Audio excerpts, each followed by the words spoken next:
Hello students, ਅੱਜ ਆਪਾਂ first chapter ਕਰਨ ਜਾ ਰਹੇ ਹਾਂ। BS 6 ਸੈਮ ਦਾ ਫਸਟ ਚੈਪਟਰ ਅੰਤਰਰਾਸ਼ਟਰੀ ਰਣਨੀਤੀ ਦਾ ਅਰਥ, ਉਹਦਾ ਸਰੂਪ ਅਤੇ ਖੇਤਰ। ਫਸਟ ਆਫ ਆਲ ਆਪਾਂ ਪੜ੍ਹਾਂਗੇ ਅੰਤਰਰਾਸ਼ਟਰੀ ਰਣਨੀਤੀ ਦਾ ਅਰਥ ਕੀ ਹੈ।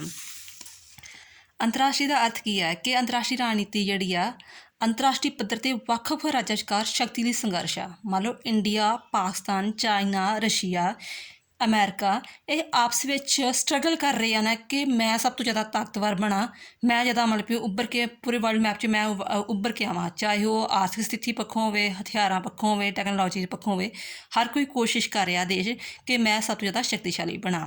ਫਿਰ ਪਰਿਭਾਸ਼ਾ ਦਿੱਤੀਆਂ ਹੈਗੀਆਂ ਵਾ। HL ਮਾਰਗ ਇੱਥੋਂ ਕਹਿੰਦਾ ਹੈ ਕਿ ਅੰਤਰਰਾਸ਼ਟਰੀ ਰਣਨੀਤੀ ਵਿੱਚ ਰਣਨੀਤੀ ਸੰਬੰਧਾਂ ਦਾ ਵਿਸ਼ਲੇਸ਼ਣ ਕੀਤਾ ਜਾਂਦਾ ਹੈ ਅਤੇ ਸ਼ਾਂਤੀ ਦੀਆਂ ਸਮੱਸਿਆ ਨੂੰ ਸ਼ਾਮਲ ਕੀਤਾ ਜਾਂਦਾ ਹੈ ਕਿ ਉਹਨਾਂ ਦੋਨਾਂ ਦੇਸ਼ਾਂ ਜਾਂ ਤਿੰਨਾਂ ਦੇਸ਼ਾਂ ਵਿਚਕਾਰ ਸੰਬੰਧ ਕਿਹੋ ਜਿਹੇ ਨੇ ਅਤੇ ਉਹ ਆਪਸ ਵਿੱਚ ਸ਼ਾਂਤੀ ਬਣਾਉਣ ਵਾਸਤੇ ਜਾਂ ਉਹਨਾਂ ਦੀ ਸਮੱਸਿਆ ਨੂੰ ਕਿਵੇਂ ਹੱਲ ਕਰਦੇ ਨੇ। ਹਾਰਟਮੈਨ ਕਹਿੰਦਾ ਹੈ ਕਿ ਅੰਤਰਰਾਸ਼ਟਰੀ ਸੰਬੰਧਾਂ ਦਾ ਅਧਿਐਨ ਉਹਨਾਂ ਪ੍ਰਤੀਕਿਰਿਆਵਾਂ ਯਾਨੀ ਐਕਟੀਵਿਟੀਜ਼ ਜਿਹੜੇ ਉਹ ਕੰਮ ਕਰਦੇ ਆ ਅਤੇ ਕੇਂਦਰਿਤ ਹੁੰਦੀ ਆ ਜਿਨ੍ਹਾਂ ਦੁਆਰਾ ਹਰ ਰਾਜ ਆਪਣੇ ਰਾਸ਼ਟਰੀ ਹਿੱਤਾਂ ਨੂੰ ਦੂਜੇ ਰਾਸ਼ਟਰੀ ਹਿੱਤਾਂ ਨਾਲ ਮਿਲ ਕੇ ਸਥਾਪਿਤ ਕਰਦੇ ਆ। ਮੰਨ ਲਓ ਮੇਰੇ ਇੰਡੀਆ ਦੇ ਅਤੇ ਰਸ਼ੀਆ ਦੇ ਹਿੱਤ ਇੱਕੋ ਜਿਹੇ ਨੇ ਅਤੇ ਉਹ ਮਿਲ ਕੇ ਕੋਸ਼ਿਸ਼ ਕਰਦੇ ਅਤੇ ਅਸੀਂ ਇਸ ਫੀਲਡ ਵਿੱਚ ਰਲ ਕੇ ਕੰਮ ਕਰੀਏ ਤਾਂ ਸੰਬੰਧ ਬਣਾਉਂਦੇ ਆ। ਵਰਮਨ ਜਿਹੜਾ ਹੈਗਾ ਵਾ ਵਾਨ ਡਾਇਕ ਕਹਿੰਦਾ ਵਾ ਕਿ ਅੰਤਰਰਾਸ਼ਟਰੀ ਰਣਨੀਤੀ ਵਿੱਚ ਸਾਡੀ ਮੁੱਖ ਰੁਚੀ ਕੀ ਹੁੰਦੀ ਆ, ਪ੍ਰਭੂਸੱਤਾ ਸੰਪੰਨ ਰਾਜਾਂ ਦੀਆਂ ਸਰਕਾਰਾਂ ਵਿਚਕਾਰ ਸ਼ਕਤੀ ਸੰਘਰਸ਼ ਵਿੱਚ ਹੈ। ਪ੍ਰਭੂਸੱਤਾ ਸੰਪੰਨ ਉਹਨਾਂ ਦੇਸ਼ਾਂ ਨੂੰ ਕਿਹਾ ਜਾਂਦਾ ਜਿਹੜੇ ਬਿਲਕੁਲ ਆਜ਼ਾਦ ਦੇਸ਼ ਹੋਣ, ਜਿਵੇਂ ਕਿ ਇੰਡੀਆ ਹੈ, ਪਾਕਿਸਤਾਨ ਹੈ। ਪਹਿਲਾਂ 1947 ਵਿੱਚ ਇੰਡੀਆ ਪ੍ਰਭੂਸੱਤਾ ਸੰਪੰਨ ਨਹੀਂ ਸੀ।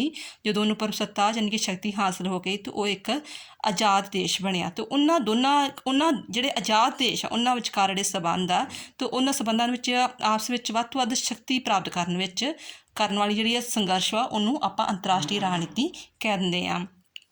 ਨੈਕਸਟ ਆਪਾਂ ਪੜ੍ਹਾਂਗੇ ਕਿ ਇਹਦਾ ਖੇਤਰ ਕੀ ਆ ਜਾਂ ਵਿਸ਼ਾ ਵਸਤੂ ਕੀ ਆ, ਨੇਚਰ ਜਾਂ ਸਕੋਪ ਕੀ ਆ। ਠੀਕ ਹੈ, ਉਹਦਾ ਫਸਟ ਪੁਆਇੰਟ ਹੈ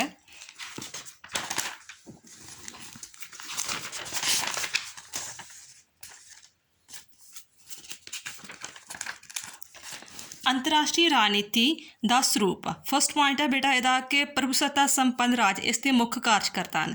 ਪੁਆਇੰਟ ਤੋਂ ਹੀ ਸਮਝ ਲੱਗਦਾ ਹੈ ਕਿ ਪ੍ਰਭੂਸੱਤਾ ਸੰਪੰਨ ਰਾਜ, ਠੀਕ ਹੈ, ਜਿਹੜੇ ਕਿ ਦੇਸ਼ ਆਜ਼ਾਦ ਆ ਜਿਨ੍ਹਾਂ ਦਾ ਮਤਲਬ ਕਿ ਮੈਪ ਵਿੱਚ ਨਾਮ ਆ, ਜਿਵੇਂ ਇੰਡੀਆ, ਪਾਕਿਸਤਾਨ, ਚਾਈਨਾ, ਅਮਰੀਕਾ, ਕਿਸੇ ਦੇਸ਼ ਦਾ ਨਾਂ ਲੈ ਲਓ, ਉਹਨੂੰ ਮੁੱਖ ਕਾਰਜਕਰਤਾ ਕਿਹਾ ਗਿਆ ਕਿ ਐਜ਼ ਏ ਰੋਲ ਮਾਡਲ ਕਿਹਾ ਗਿਆ ਵਾ।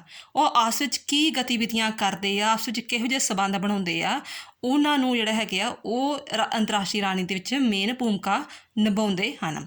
ਫਿਰ ਸੈਕਿੰਡ ਪੁਆਇੰਟ ਇਸ ਦਾ ਆਉਂਦਾ ਹੈਗਾ ਵਾ ਕਿ ਰਾਸ਼ਟਰੀ ਹਿੱਤਾਂ ਦੀ ਰਾਖੀ ਉਦੇਸ਼ ਹੈ ਕਿ ਜਿਹੜੇ ਵੀ ਦੇਸ਼ ਇੱਕ ਦੂਜੇ ਦੇਸ਼ ਨਾਲ ਸੰਬੰਧ ਬਣਾਉਂਦੇ ਆ, ਜਿਵੇਂ ਇੰਡੀਆ ਨੇ ਮਤਲਬ ਕਿ ਅਮਰੀਕਾ ਨਾਲ ਸੰਬੰਧ ਕਾਇਮ ਕੀਤੇ ਆ ਜਾਂ ਰਸ਼ੀਆ ਨਾਲ ਸੰਬੰਧ ਕਾਇਮ ਕੀਤੇ ਆ, ਜਾਂ ਉਹ ਆਪਣੇ ਹਥਿਆਰ ਖਰੀਦਣਾ ਚਾਹੁੰਦਾ ਹੈ ਜਾਂ ਆਰਥਿਕ ਪੱਖੋਂ ਵਿਕਾਸ ਕਰਨਾ ਚਾਹੁੰਦਾ, ਕਿਸੇ ਵੀ ਤਰ੍ਹਾਂ ਉਹਨਾਂ ਦਾ ਮੇਨ ਏਮ ਕੀ ਹੁੰਦਾ ਵਾ, ਵੱਧ ਤੋਂ ਵੱਧ ਆਪਣੇ ਦੇਸ਼ ਲਈ ਵੱਧ ਤੋਂ ਵੱਧ ਫਾਇਦਾ ਪਹੁੰਚਾਉਣਾ, ਆਪਣੇ ਹਿੱਤਾਂ ਦੀ ਰਾਖੀ ਕਰਨੀ।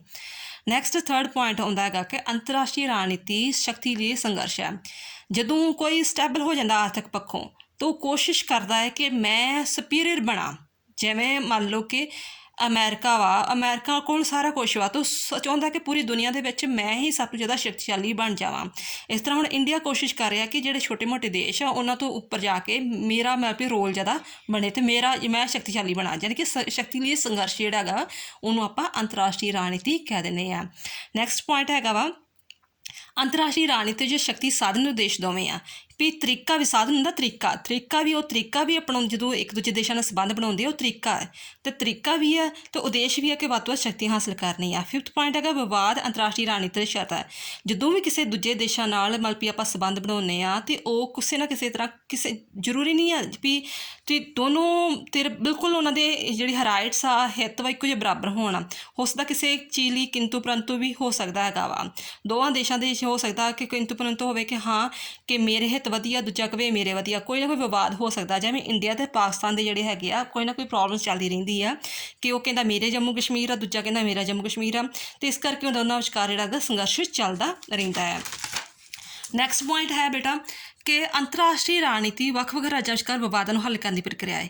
ਕਹਿੰਦਾ ਇਹ ਵੀ ਨਹੀਂ ਆ ਵੀ ਚਲੋ ਠੀਕ ਉਹਨਾਂ ਵਿਚਕਾਰ ਵਿਵਾਦ ਚੱਲਦੇ ਰਹਿੰਦੇ ਆ ਅਤੇ ਜਿੱਥੇ ਵਿਵਾਦ ਚੱਲਦੇ ਰਹਿੰਦੇ ਉੱਥੇ ਅੰਤਰਰਾਸ਼ਟਰੀ ਰਣਨੀਤੀ ਆਏਗੀ। ਉਹਨਾਂ ਨੂੰ ਹੱਲ ਕੀਤਾ ਵੀ ਜਾਂਦਾ ਹੈ। ਜਿਵੇਂ ਇੰਡੀਆ ਪਾਕਿਸਤਾਨ ਵਿਚਕਾਰ ਕੋਈ ਲੜਾਈ ਝਗੜਾ ਚੱਲਦਾ ਹੈ ਤੇ ਅਮਰੀਕਾ ਜਾਂ ਦੂਜੇ ਦੇਸ਼ ਆਣ ਕੇ ਜਿਹੜੇ UN ਵਾਲੇ ਉਹਨਾਂ ਨੂੰ ਹੱਲ ਕਰਨ ਦੀ ਕੋਸ਼ਿਸ਼ ਕਰਦੇ ਆ। ਨੈਕਸਟ ਪੁਆਇੰਟ ਹੈਗਾ ਅੰਤਰਰਾਸ਼ਟਰੀ ਰਾਜਨੀਤੀ ਨਿਰੰਤਰ ਪ੍ਰਕਿਰਿਆ ਹੈ। ਇਹ ਨਹੀਂ ਵੀ ਇੱਕ ਵਾਰੀ ਹੱਲ ਕਰਤਾ ਰਾਜਨੀਤੀ ਖਤਮ ਹੋ ਗਈ, ਇਹ ਜਿਹੜੀ ਹੈਗੀ ਆ ਲਗਾਤਾਰ ਕੰਟੀਨਿਊ ਪ੍ਰਕਿਰਿਆ ਚੱਲਦੀ ਰਹਿੰਦੀ ਆ। ਵਿਵਹਾਰਵਾਦੀ ਅਧਿਐਨ ਕਹਿੰਦਾ ਕਿ ਇਹ ਸਿਰਫ ਇਹ ਨਹੀਂ ਕਿਹਾ ਜਾਂਦਾ ਕਿ ਕਿਤਾਬੀ ਗੱਲਾਂ ਕਹਿਤਾ ਕਿ ਹਾਂ ਵੀ ਅਮਰੀਕਾ ਦੀ ਰਾਜਨੀਤੀ ਇਹੋ ਜਿਹੀ ਹੈ, ਇੰਡੀਆ ਦੀ ਇਹੋ ਜਿਹੀ ਆ। ਪ੍ਰੈਕਟੀਕਲੀ ਵੇਖਿਆ ਜਾਂਦਾ ਕਿ ਹੁਣ ਅਸਲ ਤੌਰ 'ਤੇ ਇੰਡੀਆ ਪਾਕਿਸਤਾਨ ਦਾ ਸਬੰਧ ਜਾਂ ਇੰਡੀਆ ਅਮਰੀਕਾ ਦਾ, ਇੰਡੀਆ ਰਸ਼ੀਆ ਦਾ ਸਬੰਧ ਕਿਹੋ ਜਿਹਾ, ਵਿਵਹਾਰਵਾਦੀ ਤਰੀਕੇ ਵੀ ਵੇਖੇ ਜਾਂਦੇ ਆ।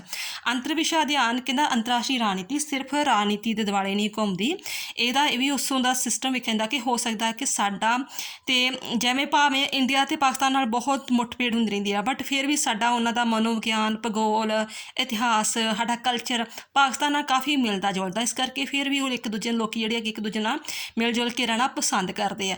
ਤੇ ਇਹ ਵੀ ਅੰਤਰ ਵਿਸ਼ਾ ਅਧਿਐਨ ਪੜ੍ਹਿਆ ਜਾਂਦਾ ਕਿ ਕਿਉਂ ਇੱਕ ਦੂਜੇ ਨਾਲ ਰਲ ਕੇ ਰਹਿਣਾ ਚਾਹੁੰਦੇ ਹੈਗੇ ਆ।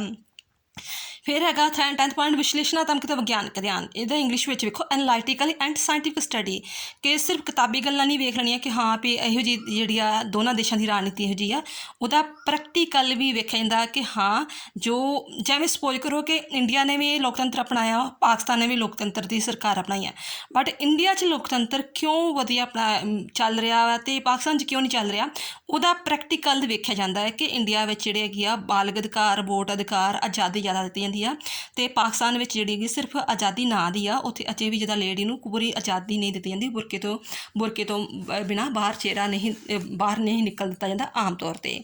ਫਿਰ ਹੈਗਾ ਵਾ 11 ਪੁਆਇੰਟ ਅੰਤਰਰਾਸ਼ਟਰੀ ਰਾਜਨੀਤੀ ਦਾ ਵਿਕਾਸਕਾਰੀ ਸਰੂਪ। ਕਹਿੰਦਾ ਕਿ ਜਿਹੜਾ ਇਹ ਅੱਜ ਅੰਤਰਰਾਸ਼ਟਰੀ ਰਾਜਨੀਤੀ ਵੱਖ-ਵੱਖ ਰਾਜਾਂ ਵਿਚਕਾਰ ਉਤਪੰਨ ਹੋਣ ਵਾਲੇ ਵਿਵਾਦਾਂ ਦਾ ਅਤੇ ਉਹਨਾਂ ਦਾ ਹੱਲ ਹੀ ਸੰਬੰਧ ਨਹੀਂ, ਸਗੋਂ ਅੱਜ ਅੰਤਰਰਾਸ਼ਟਰੀ ਰਾਜਨੀਤੀ ਬਹੁਤ ਜ਼ਿਆਦਾ ਇਹਦਾ ਵਿਸ਼ਾਲ ਰੂਪ ਹੋ ਚੁੱਕਾ ਵਾ। ਇਹਦੇ ਵਿੱਚ ਉਦਾਰੀਕਰਨ, ਨਿੱਜੀਕਰਨ, ਵਿਸ਼ਵੀਕਰਨ ਆਹ ਚੀਜ਼ਾਂ ਆ ਚੁੱਕੀਆਂ। ਨੈਕਸਟ ਪੁਆਇੰਟ ਹੈਗਾ ਅੰਤਰਰਾਸ਼ਟਰੀ ਰਾਜਨੀਤੀ ਵਿਸ਼ਵ ਵਿਆਪੀ ਸਰੂਪ ਇਹਦਾ, ਵੀ ਵਿਸ਼ਵ ਵਿਆਪੀ ਗਲੋਬਲ ਟਾਈਪ ਦੀ ਬਣ ਚੁੱਕੀ ਆ। ਪਹਿਲਾਂ ਜਿਹੜੀ ਅੰਤਰਰਾਸ਼ਟਰੀ ਰਾਜਨੀਤੀ ਬਹੁਤ ਰੁਵੀ ਸੀ, ਯਾਨੀ ਕਿ ਕੁਝ ਦੇਸ਼ ਦੇ ਜਿਹੜੇ ਹੈਗੇ ਸੀ ਕਿ ਇੰਗਲੈਂਡ, ਫਰਾਂਸ, ਅਮਰੀਕਾ ਇੱਕ ਦੇ ਪਾਸੇ ਸੀ, ਰਸ਼ੀਆ, ਚਾਈਨਾ ਜਿਹੜੇ ਹੈਗੇ ਸੀ, ਇਟਲੀ ਉਹ ਇੱਕ ਪਾਸੇ ਦੇਸ਼ ਸੀ। ਪਹਿਲਾਂ ਬਹੁਤ ਸਾਰੀ ਇਸ ਤਰ੍ਹਾਂ ਦੁਨੀਆ ਦੋ ਦੇਸ਼ਾਂ 'ਚ ਹਿੱਸਿਆਂ 'ਚ ਵੰਡੀ ਹੋਈ ਸੀ। ਫਿਰ ਇਹ ਬਾਇਪੋਲਰ ਹੋ ਗਿਆ ਕਿ ਅਮਰੀਕਾ ਅਤੇ ਸੋਵੀਅਤ ਸੰਘ ਹੋ ਗਿਆ।